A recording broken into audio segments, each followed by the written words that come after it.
Tonight on Verse Chorus Verse, Svend and David dissect the group that basically put West Coast hip-hop on the map. We are dissecting N.W.A, episode 14.2. Welcome to Verse Chorus Verse, episode 14.2. I am David to the Liston. With me, as always, is member of the FBI Detroit Division, Svend Knutson. Svend, how are you tonight? I'm doing good. I had a lot of fun listening to hip hop this week. Really excited for this episode. Before we get into it, a couple things. Number one, the music that you heard coming in to the episode is from a group called Black Light Odyssey. We had been in touch with them about playing some stuff on the episode. More than happy to. Pretty cool shit. First off, they are from LA, so I thought, what better time for an LA group to come on when we're going to be talking about the introduction to the West Coast as far as hip hop is involved. But Black Light Odyssey is cool. Yeah. You have this kind of Depeche Mode, early 90s, almost like a Pretty Hate Machine vibe every now and then. Industrial. Maybe early 2000 house sort of stuff. The song that you heard coming into this episode is Freq Me. Freq, but you can find them on Spotify, you can find them on Instagram, all that. I just go to their Instagram, they have a link tree, and that's just two dudes out of LA writing good music. Svend, why N.W.A? Okay, I did kind of want something that would keep us on our toes, and I also wanted a group that, they didn't put out a lot of albums, yet they split off into solo careers that put out a lot of albums. Yes. And as far as like dissection of the band, it really is to me about part of an evolution of a genre. It was another phase in the story of hip hop that I think is really important to talk about. So if we're going to talk about hip hop, why not start it's kind of in the middle. Yeah. This was probably, for me, the first time that hip-hop became something you saw on the evening news. Yes, definitely one of the more influential, significant groups of all. That is a terrific reason, in my opinion. Dissecting this group was way more researching and reading than listening. Yes. It was pretty fascinating, right? Yeah. You got so many personalities. You've got... As far as bands go, this is as much as like a group of individual entrepreneurs as you could get. The cohesiveness was there. They were a company, right? Eric started a company. Yes. And the rest of the guys were like pumping out the product, which also all came out when it all blew out. Absolutely. Right. It eventually all just fell apart, and then quickly. When you have personalities that are that extreme, it ain't going to last that long. Did your listening differ this time around? Oh God, this was hard. Yes. This was hard because with a 2-year-old and a 5-year-old in the house, I couldn't listen to this through speakers. It was late night headphone listening. Yeah. N.W.A is a group that I've been familiar with, so I didn't feel like the listening was I listened to enjoy and listened to just refresh, but I was already fairly familiar. I was the same way. I'm not ready to have the specifically one word that I'm not ready to have the conversation to my daughter about. My daughter is 6. Yeah. I'm not saying it's not an important conversation to have. Honestly, she, I am sure, would be able to handle the conversation way better than I could. Yeah. But it's just not one that I'm ready to have. I was more worried about that I don't want to explain what a dope man is. Particularly in one album, there is a lot of stuff that I probably wouldn't ever want one of my kids to hear. Right. We'll get into that, but I completely see where you're coming from, completely agree. We will go ahead and get into N.W.A. First, before we do, we need to talk about the most important part of the night. Svend, what are you drinking tonight? Okay, so on our last episode, I did Dealer's Choice, gave you 3 choices. You picked one for me. It was a long time ago, but I'm going to try to remember. I think it was an Elysian, like a snail tail IPA. Snail Bones IPA. I think the Hazy IPA is a really spectacular can. All right. So I think you should drink that and make sure you save the can. Head full of Dynamite, Hazy IPA. In honor of Los Angeles, because I do believe, I think rumor has it anyway, that this cocktail came from LA, like if it's some bartender named Duke or something like that. And it was pretty popular in the late 80s. A Harvey Wallbanger, which is basically a churched up screwdriver. It's vodka, it's orange juice, and then I forgot the name of the other liquor that's in it. Galliano. It's like the sweet herbal liquor, which really changes it up. Sven's got his cool beer. I've got my cool late 80s Harvey Wallbanger. Possibly the coolest name for a cocktail. Yeah, you're always one-upping me with the cocktail. I'm just too lazy to make a drink. We are going to get in to N.W.A. after a quick break. We will be right back.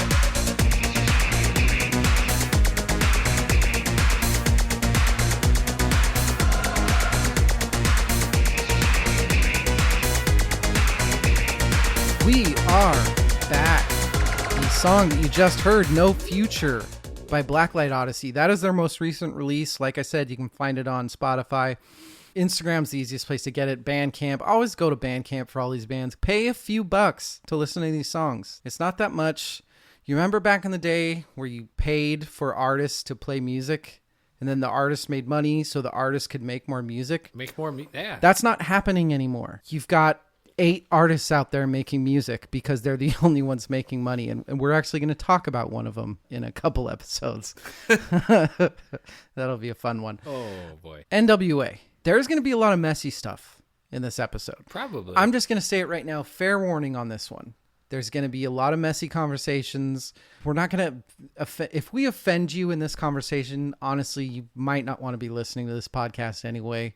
This is all in good nature, and it's... Well, hopefully everyone hears where our hearts and minds are at and picks up on that, or don't, and unsubscribe. Our listening will go from 400 to 398. It's not right. We're still going to make $0. So what comes with N.W.A. is a word that Svend or I can't say. Obviously, we're not going to say it. There is a lot of stuff about women. Yeah. A lot of derogatory shit about women in these albums. And the big one is that these albums, a lot of these songs could come out today. And the reason is because of the relationship that the African American community has with the police. I am not, look, anybody that knows me that knows that I am not a one way or the other politically. I fucking hate extreme liberals just as much as I hate extreme Republicans.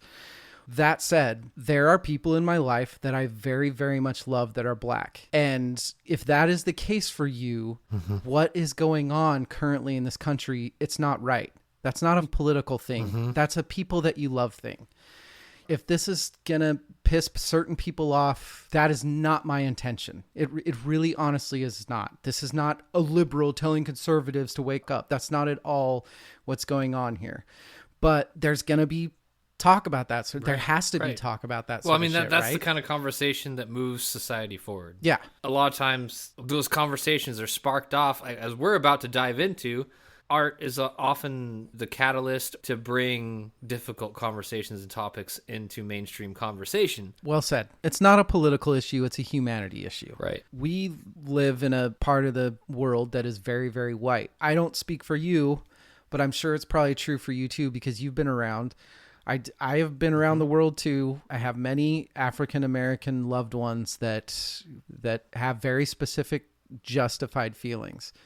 And it's been my experience that the only people that are apathetic to that and don't get it are the ones that don't. Right. With all that said, I'm going to go through the factual crap about N.W.A. and then we'll get started. So N.W.A. got together in 1987. So here's a good question for you, Svend.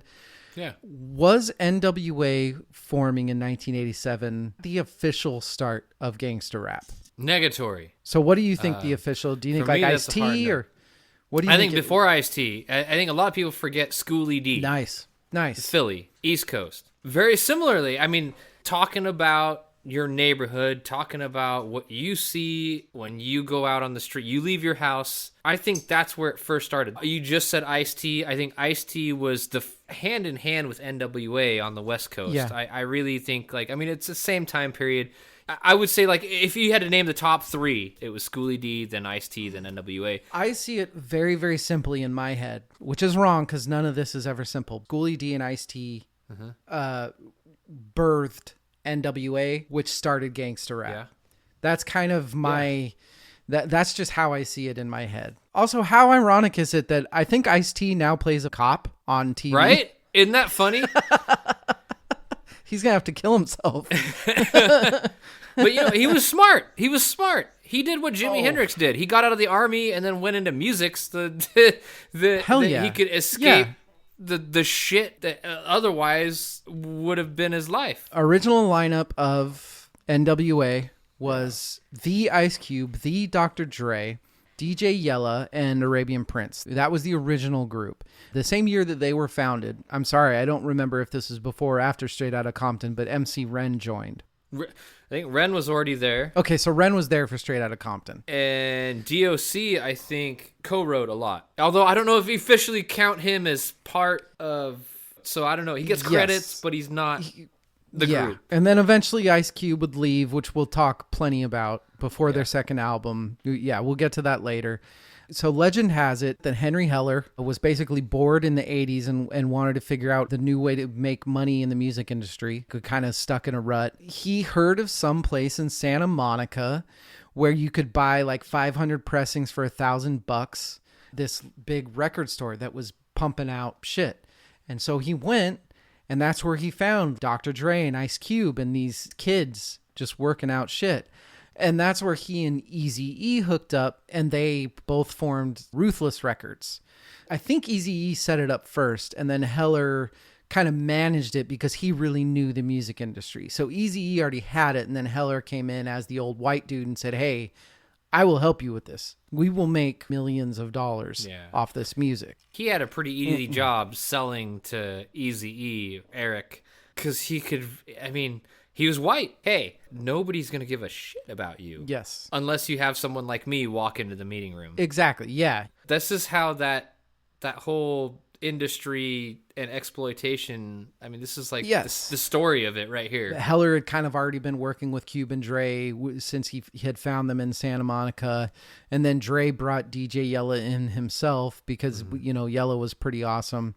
In the end, we'll talk about it more later, but it got really ugly. Eazy-E went after them. They went after Eazy-E. It became evident that I think between the group, there was this very obvious, I don't want to say jealousy, maybe justifiable jealousy, I guess, that Eazy-E was making so much more bank than like Dre and Cube and Yella and all of them were.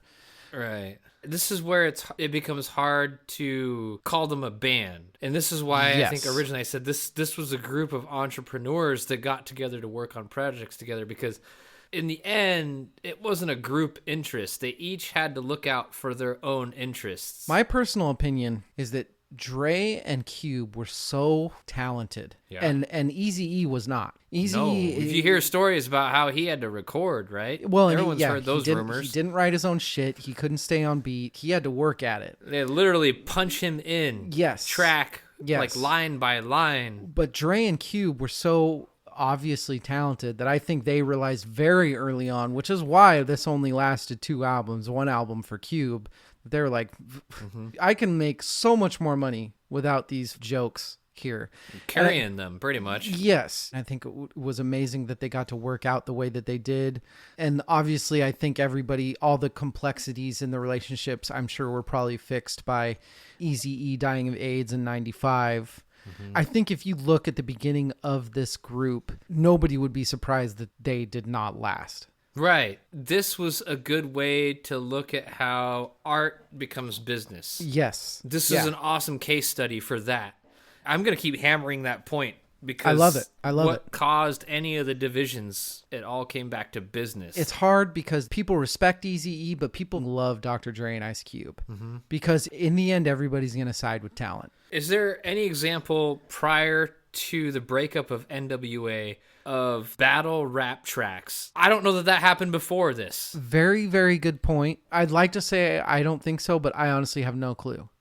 This would definitely be the first time that it was prevalent, that it was in the mainstream. And it was pretty clever in some cases. Yeah, all this shit got written in what I'm just calling it the dark ages of LAPD, when LAPD was just the most corrupt, terrible organization since the KKK. And I think that's something that when N.W.A. released their first album and it actually got the attention it did, and they released the second album, the rest of America wasn't ready to confront that story. LAPD versus the entire black community in LA. This really was the start of what the West Coast was not on the map at all. Right. This was the start of West Coast being put on the map for hip hop. Compton, nobody knew what the fuck Compton was. No. You're exactly right. This was one of the first times that people were like, what do you mean, like LAPD? What are you talking about? Yeah, exactly.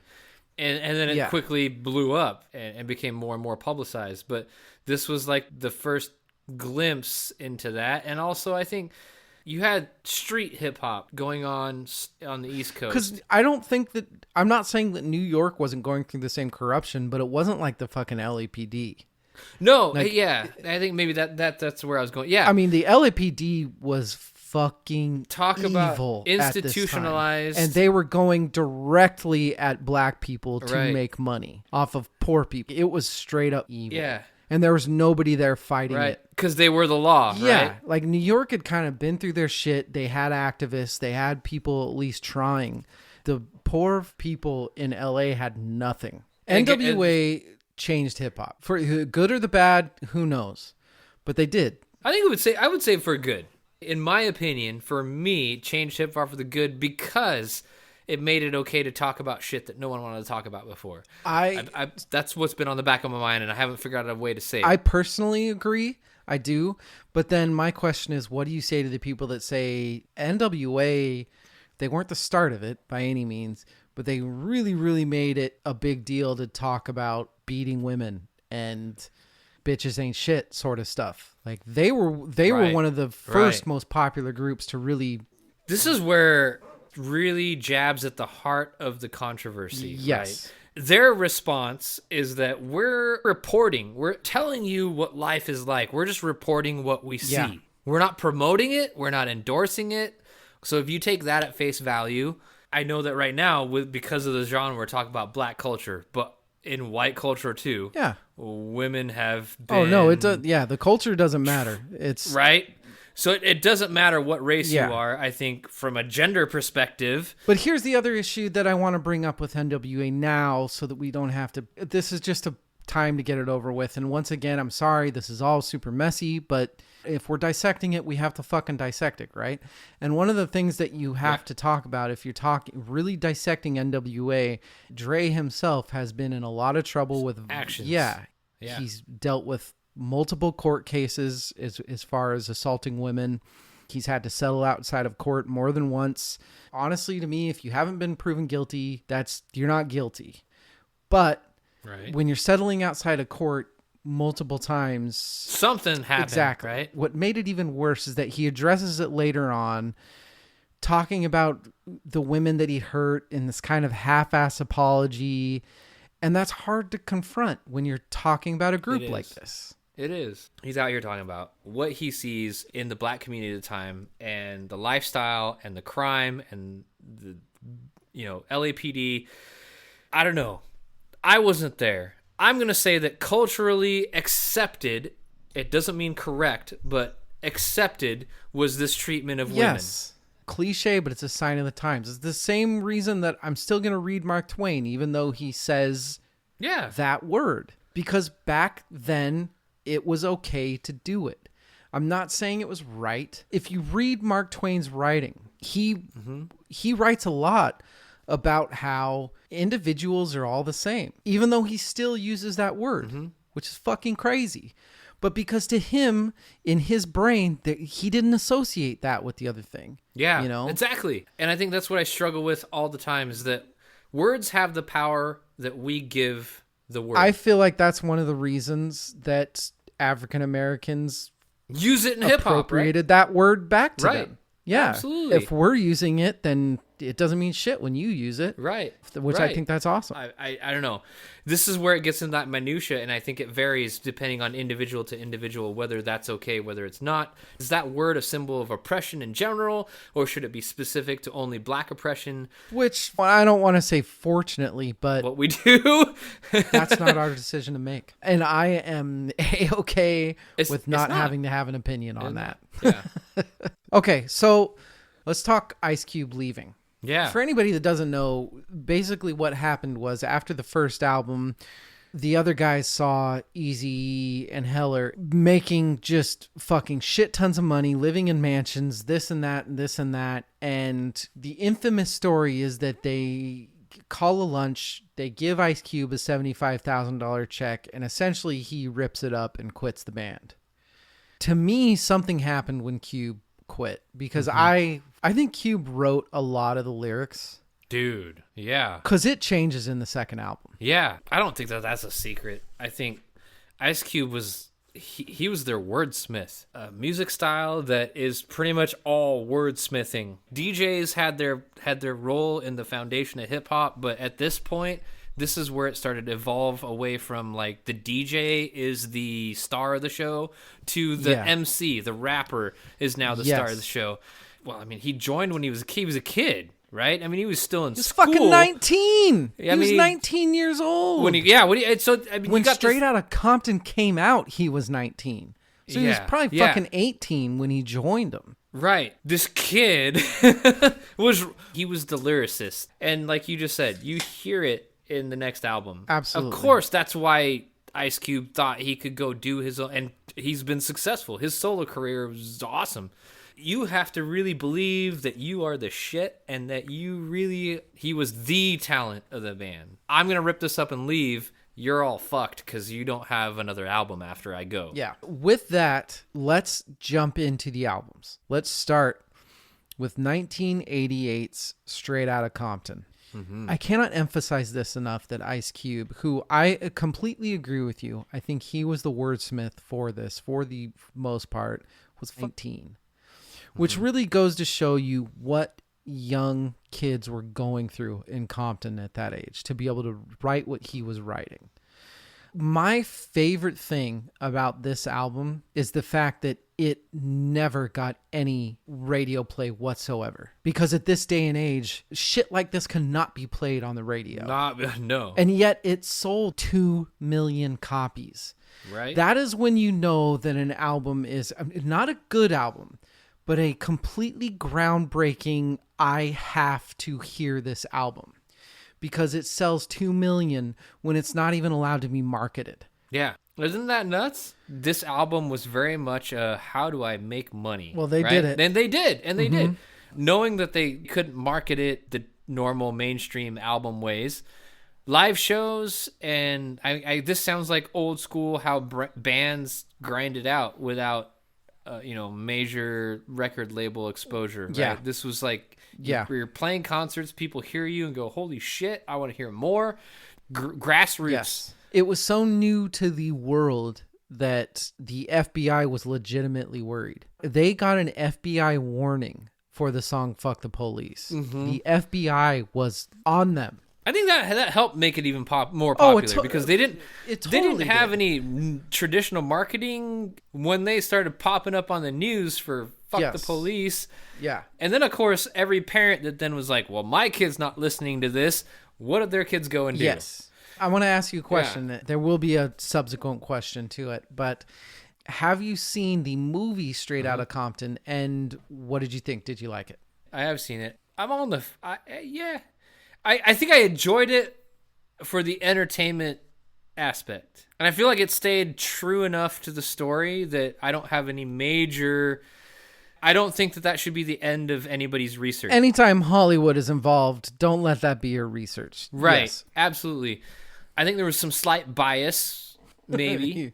You think? They definitely favored certain members of N.W.A. and certain storylines more than others. I completely agree with you. It was a while ago that I saw it. I don't remember it all that well. I remember thinking, like, yeah, this is a good movie. But so here's the thing. When you're talking about a group this prevalent with personalities this huge, They treated each and every one of these people like they were amazing, great person. And they weren't. They just weren't. When I watch a story like this, it's like, okay, come on. There's 6 guys in this that are these bigger personalities. Half of them had to have been pieces of shit. Right. Every move they made was this big, moral, righteous, and kind of like we talked about it before, they don't touch on any of the assaults. They don't touch on any of the violence towards Dre women. was painted like a saint in that movie, right? Exactly. Yeah. I think it was good for what it was, but the one thing that I did really like about that movie that I just like to picture, if you haven't seen the movie Straight Outta Compton, there is the part in the movie, and this is very, very true. This really did happen. They played a concert in Detroit.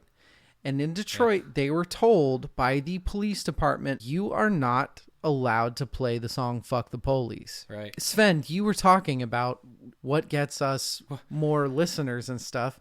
Yeah. How many listeners can you put on a pedestal for these people to tell them, do not play this song? What the hell do you think they're going to do?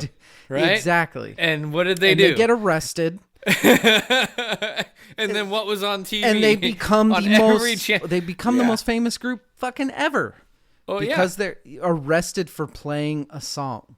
Exactly. I do love that part. I remember loving that part of the movie. They have Ice Cube come out and they're doing this thing and they're showing this super stereotypical fucking pit bull looking white cop staring at him like, don't do it.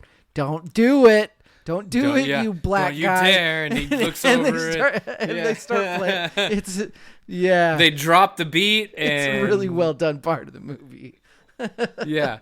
Like, who wants to get arrested? But, oh my God, if it's going to make me a overnight worldwide celebrity, I don't know how much of that they planned and how much was just like a fuck you. You can't tell us what to play. You know, I don't know that anybody in the back of their mind was like, this is going to make us. I think they had figured out their personalities for the sake of, I think their personalities started with being themselves and they realized that those were what sold. So they just need to ride that out. Maybe amplify it a little bit, exaggerate some of those characteristics a little bit. Yeah, exactly. And it wasn't, so this shit was real. The institutions were going after shit like this. An informal police network faxes messages to police stations nationwide. FBI was faxing messages to police stations nationwide urging cops to help cancel concerts by N.W.A, a group based in Compton, California. Since late spring, their shows have been jeopardized or aborted in Detroit, where the group was briefly detained by the cops, Washington, D.C., Chattanooga, Milwaukee, and Tyler, Texas. N.W.A played Cincinnati only after Bengal linebacker and city councilman Reggie Williams and several of his teammates spoke up for them. So even though Detroit was the famous one, they were being shut down everywhere. Yeah. There was a Minnesota attorney general that tried to prosecute record stores that sold Straight Outta Compton. Which is ridiculous, right? This is still like free speech is still constitutionally protected. This wasn't a brand new thing either. Police pressure forced the cancellation of, there was a tour of Run DMC and Beastie Boys in like 87 that a bunch of places were canceled. There was a sheriff in Arkansas that seized a bunch of rap and heavy metal tapes from a Walmart from the Heart of Blues record store in Camden, claiming the music was obscene under the state of law and couldn't legally be sold to anyone under 17.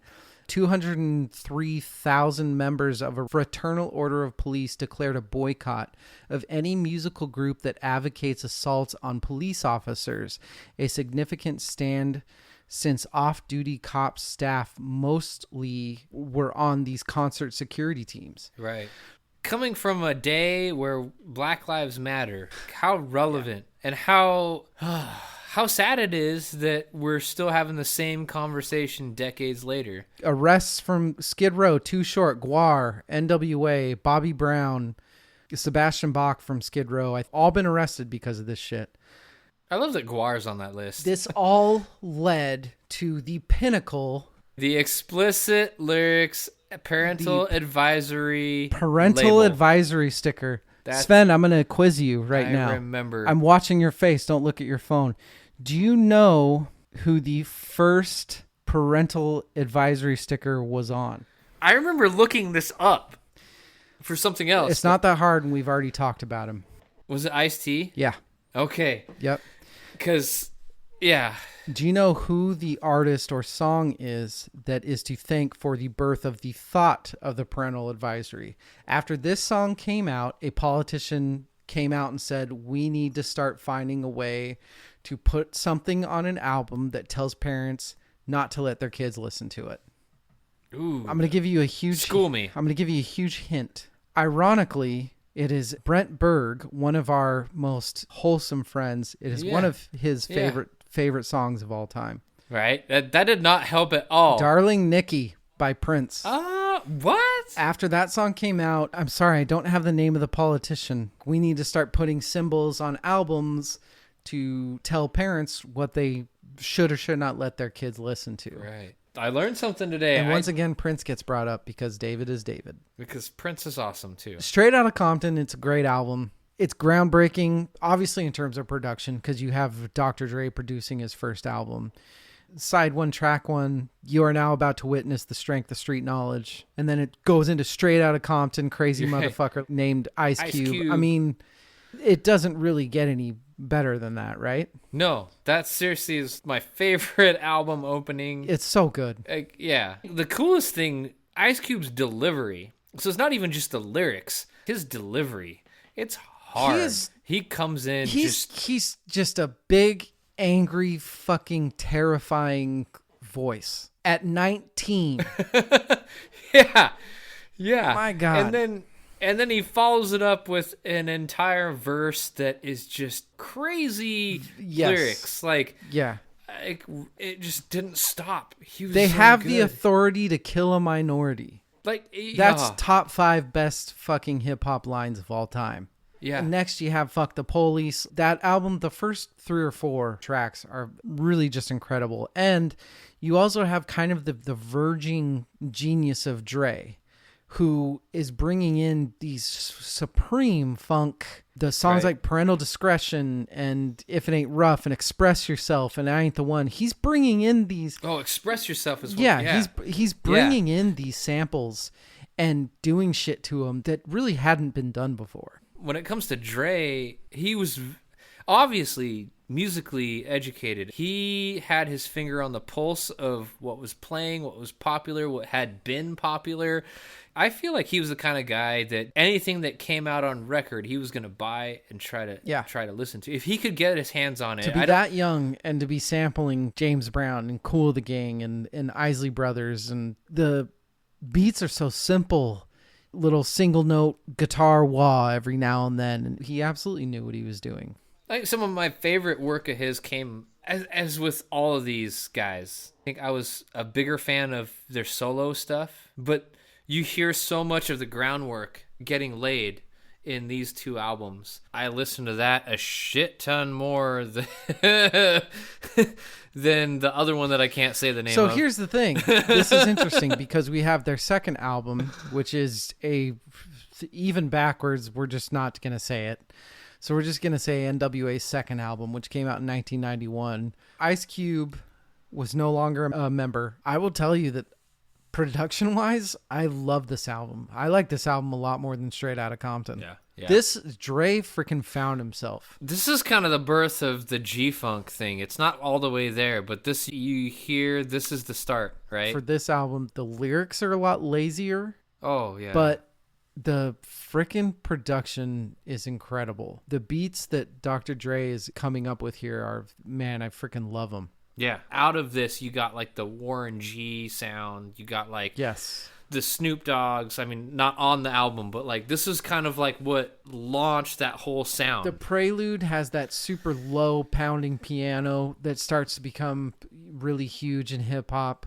Song number 2, another title of an album I can't say, has those kind of bell tones. Yeah. With this like quiet distorted guitar behind it. That becomes super big in hip hop moving forward. Appetite for Destruction has this almost kind of horror film sound that becomes a big deal in hip hop. Dr. Dre had figured all this shit out. And then of course, and Always Into Something. That's the song on the second album. That's Dr. Dre's thing moving forward. The super high synthy. Yeah. I know. Yeah, exactly. That was the glide. Yes. That glide synth. That is the signature Dr. Dre sound for the rest of his fucking career. And he found it on this album. It's still some of my favorite hip hop. You don't even have to play the rest of the beat. I just hear that whiny, high pitched, nasally synth that does the little slide up and down as it changes. Yeah. Track 3 is really interesting too. Another title we can't say. But track 3, if you want insight, they actually give you a little bit of insight on this one on why they use that word. And it's really interesting to hear MC Ren and Dr. Dre. It's pretty smart. MC Ren, he's basically kind of saying that the world treats me like I'm one, so I am being one. And then they will switch to a Dr. Dre verse, and the Dr. Dre verses are because it's making me massive amounts of money is why I'm using that word. Right. Which you touched on a lot. And then the second half of this album, to me, has aged super poorly. There's a song called One Less Bitch, which is literally about them murdering women. So it's... Yeah, which comes right after To Kill a Hooker. Exactly. Like, it's basically a skit called To Kill a Hooker going into One Less Bitch, which is about... I mean, and it's really not a good look, especially considering Dre's history. Yeah. A lot of the second half of the album is... She swallowed it. As much as I love the production on this album, the second half of this album has aged poorly to the point that you can't even really listen to it. Yeah. Yeah. You couldn't release that today and not... Hell no. Get boycotted. You couldn't release that today. Nobody would release that today. Yeah. Nobody would. That is their discography. All 2 albums. That's all they did. They didn't last long. We talked about that. Yeah. They were all different comets going in a different direction.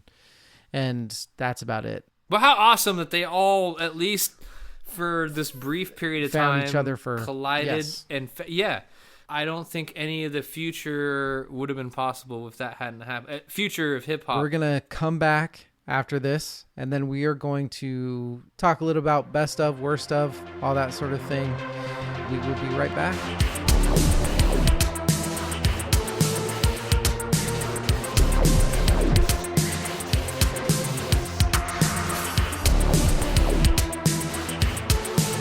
We are back.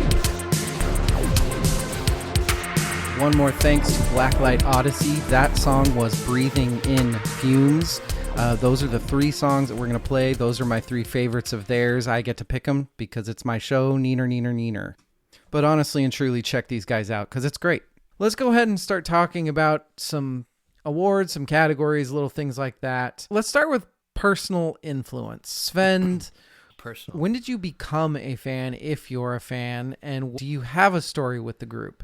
Yeah, so I'm a fan, and early 2000s was where I really started appreciating it. I was aware of N.W.A. Mm-hmm. I think a lot of it was where I was personally in my life. Yeah. Okay. I may have to send you some notes on what maybe later to edit out and about what I'm about to say.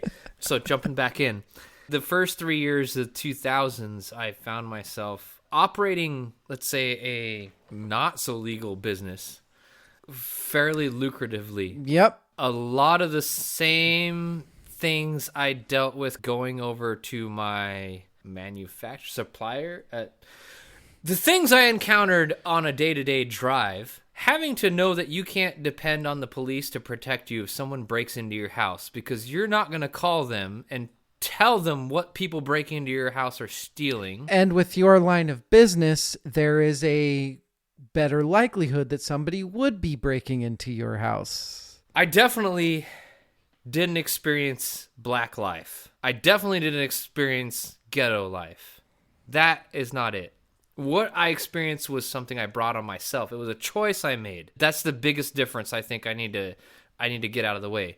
But the life I chose and the way I chose to pay my bills put me in a parallel, I think, to feel like I could relate enough with a lot of the topic. My own experience drew me close to that music, but then when things went down in my life, it really highlighted how privileged I was being a fair-skinned kid. It was kind of a weird thing for me, like, oh yeah, this music speaks to me, this is something I can relate to, this is something that...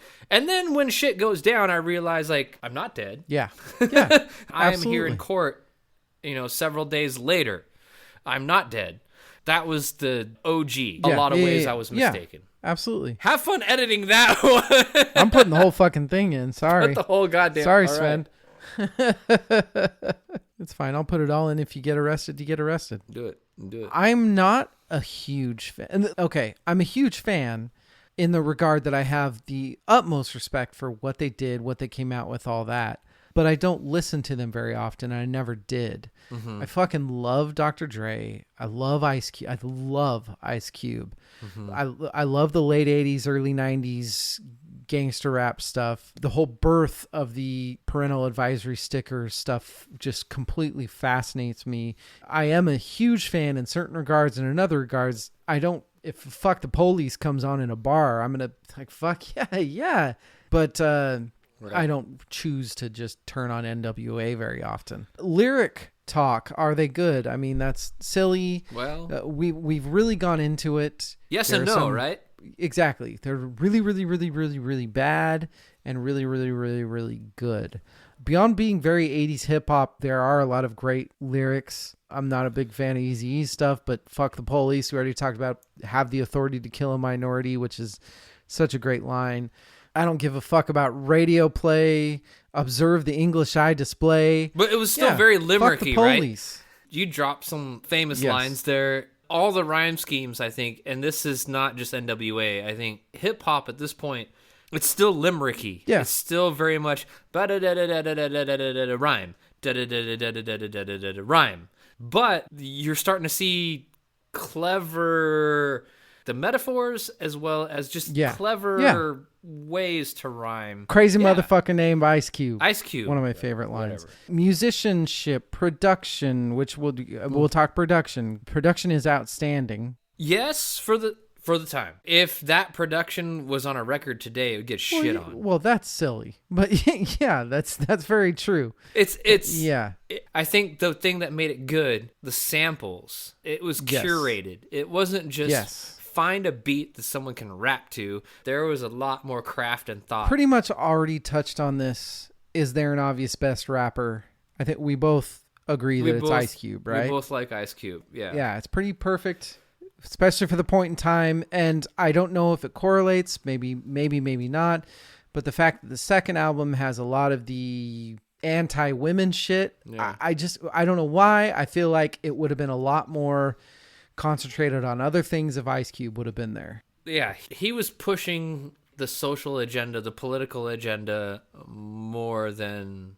Yeah, that's what I mean. So next category, typically in bands, this is discuss live albums, side albums, and solo projects. Instead of going over all that, I think we should have a quick discussion. Actually, a simple question. Who had the best post-N.W.A. career? Ooh, in terms of music or financial success? Because I think I'm just going to... I can differentiate those two. So I'll start it. I think Dre is the very obvious choice, but I go Ice Cube. I just fucking love Ice Cube. I always have. He's amazing. He's fun. Yeah. Everything he does is fucking either awesome or hilarious or fantastic. Where I think Dre is the obvious choice because Chronic... Eminem discovered Eminem, or at least he gets credited for that. And anything West Coast is somehow correlated to Dr. Dre. I just fucking love Ice Cube. I'm on the same page as you. To make peace, I'm gonna go ahead, knowing what you just said, and vote Dre, just because I feel like we should balance. I can't pick between the two. If I could, it would be a tie. So since you said Ice Cube, I'm gonna go Dre. The production value. And the fact that he's had his hands on so many discoveries, like so many people that have made an impact in hip hop and have been really talented artists, have had Dre producing them, coaching them, kind of taking him under under his wing. There's still stuff off of Chronic and Chronic 2001 that I think are like essential hip hop. You need to learn this. You need to learn what Dre did if you're going to produce hip hop. How good is the band name, the song titles, the album covers? It's, it's honest. Fuck the Police, straight out of Compton. Yeah. It's all amazing. It's amazingly marketed. Things just fall into your lap and you have to play it like you thought about it and premeditated it, but you know it fell into your lap. They were so young. And this, I don't think this takes away. I don't mean this to take away from their contribution at all. I think this really speaks to the strength of being able to roll with what's coming at you. We have this awesome idea. It's premeditated, but once that snowball started rolling and started gaining mass, it was just like, we have to lean into it. It's why I am now the bad guy on the podcast. Gotta just lean into it, right? Team David versus Team Sven, right? Yeah. Exactly. And honestly, you're like the nicest fucking guy, too. Edit that out, David. You're the most evil. God, I hate you. You people, this is horrible. Help me. Help me. Exactly. Help. I don't even have my episode 13 music yet. See, we're recording a thing, and he's already ragging on me about something that I gotta. Okay. Here's an easy one. How timeless is the band's music? Is it good even if you weren't around when the band came out? I mean, we were 5. We didn't know anything from anything. Right. But this is completely timeless. It helped begin a complete style of music. It needs to be remembered for 100% right? Agree. Rank the albums. This will be possibly difficult, but definitely short. Svend. I Straight Outta Compton.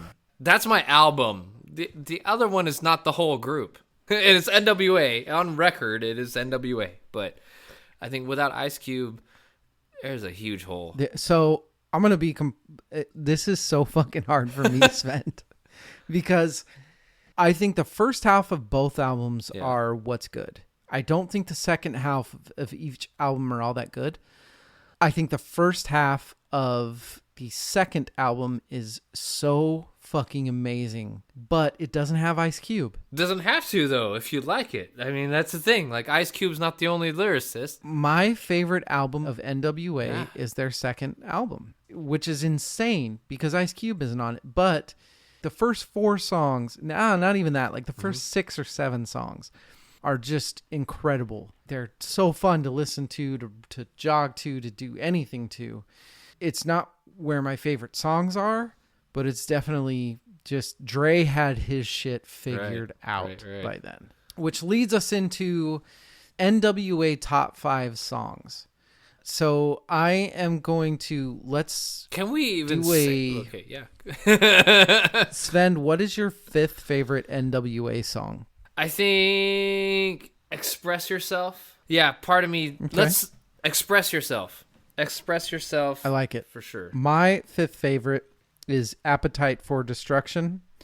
Really, really like the beat. Kind of speaks to what I was talking about why I like the second album. It's, Dre at his best. Sven, what's your 4th favorite N.W.A. song? I think it's Fuck the Police. I feel like that's the track that launched them into my radar. Like I wouldn't know, and I feel like a lot of people wouldn't know who N.W.A. is. All right, so my 4th favorite is the Prelude, which is the very first song on the second album. It's really cool. It starts as kind of a skit, and then it goes into this very, very traditional Dr. Dre low keyboard. Dun dun dun dun dun dun dun dun.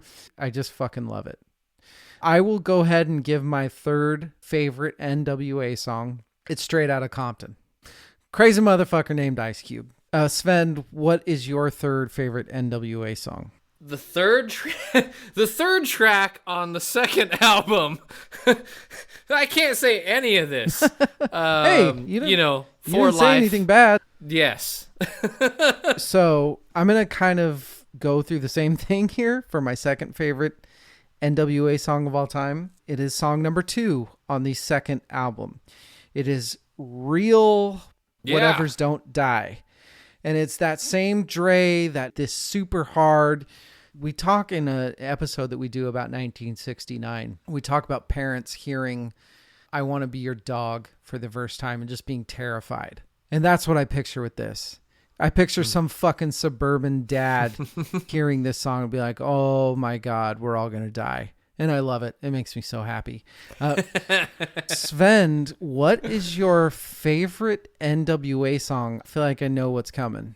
It's the number 1. The first and Straight Outta Compton. Yes. That's it. That's for me. Ice Cube comes in so hard. The first album of a group that's so controversial, and he launches into that verse so hard, almost like he's already famous and already got it. We are on very, very similar wavelengths, just on different songs. My number one N.W.A. song of all time is Fuck the Police. All right. Yeah. It's Fuck the Police. It is exactly what you said, and I wouldn't contest it. Straight Outta Compton, same thing. Both sample James Brown, but what didn't back then? Exactly.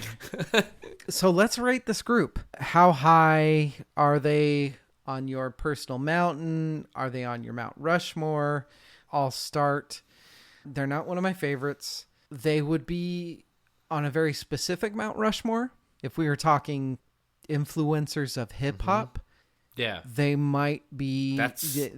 top 4. But for me, all respect due, they're not a favorite and they're not a Mount Rushmore. Maybe in certain circumstances. What about you? I think I'm very similar. I mean, like, if I had to put a number to it, it would be like I rank them 97 out of 100 and arbitrary numbers. Like, huge respect for all the reasons that you said. Genre specific and what they did for hip hop, that puts them up in like the top of my list. Part of what I consider is like, how listenable is it? Can I roll down my windows and go rolling through my neighborhood with this blaring out? No, I can't. For me, that's a qualifier. It doesn't have to be for everybody else. So that's N.W.A. I am comfortable with what we did. Let's do something a lot more relaxed next time. I'm looking forward to the next dissection when we dissect a Chuck Mangione. Barry Manilow. How's that? Yeah, there we go. Barbara Streisand. So that's it for this episode. Thank you again to Black Light Odyssey. Once again, the songs that you heard on this episode are Freq Me, you heard No Future, and you heard Breathing in Fumes. Yeah, thanks, Black Light Odyssey. Join us next week when we are going to talk 1969. And apologies ahead of time. Thank you, everybody, for listening. Join us next time, versechoruseverse.com, at versechoruseversepod. iTunes, please rate and review us. That helps us a lot. Follow us on Spotify. Like and subscribe on YouTube. Just do the things. It's not that hard. You're helping the poor guys out. Svend, this was a surprisingly successful episode. Surprising. Yeah. We did. We'll see everybody next week. Go listen to N.W.A. in front of your kids.